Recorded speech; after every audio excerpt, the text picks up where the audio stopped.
சென்னை கலங்கரை விளக்கம் நீலாங்கரை இடையே கடலில் பாலம் அமைக்க திட்ட அறிக்கை தயார் செய்யப்படுவதாக அமைச்சர் ஏவவேலு சட்டப்பேரவையில் அறிவித்துள்ளார்.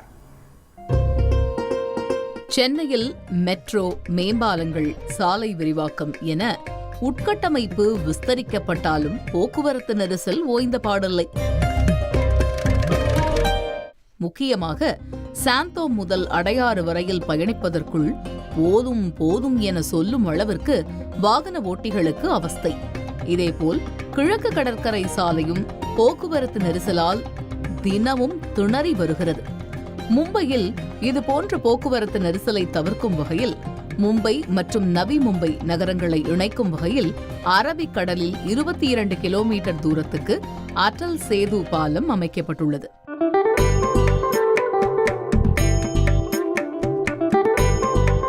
இது போன்ற திட்டம் பால் குடிக்கிற பிள்ளைங்களுக்கு படிப்பான ஆச்சரியப்படாதீங்க.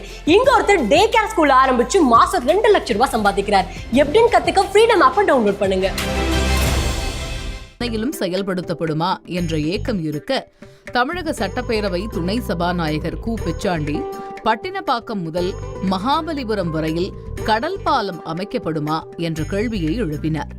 இதற்கு பதிலளித்து பேசிய பொதுப்பணிகள் நெடுஞ்சாலைகள் துறை அமைச்சர் ஏவவேலு கடல் பாலம் அமைக்க திட்ட அறிக்கை தயார் செய்யப்படுவதாக தெரிவித்தார்.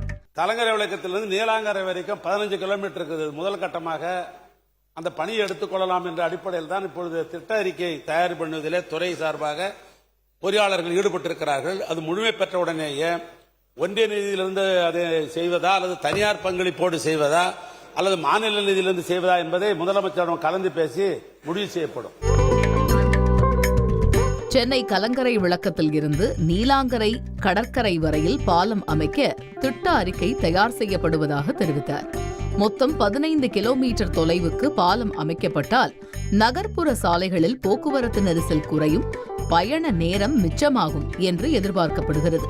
குறிப்பாக மெரினாவில் இருந்து கிழக்கு கடற்கரை சாலைக்கு செல்ல விரும்புவோர் சாந்தோம், மந்தைவெளி, அடையாறு, திருவான்மியூர் என சுற்றி களைத்து போகாமல் இதமான கடல் காற்றை வாங்கிக் கொண்டே குறைந்த நேரத்தில் சென்று விடலாம் என்பதால் கடல் பாலம் ஷார்ட் ரூட்டாக அமையும் என்பதே வாகன ஓட்டிகளின் எதிர்பார்ப்பு.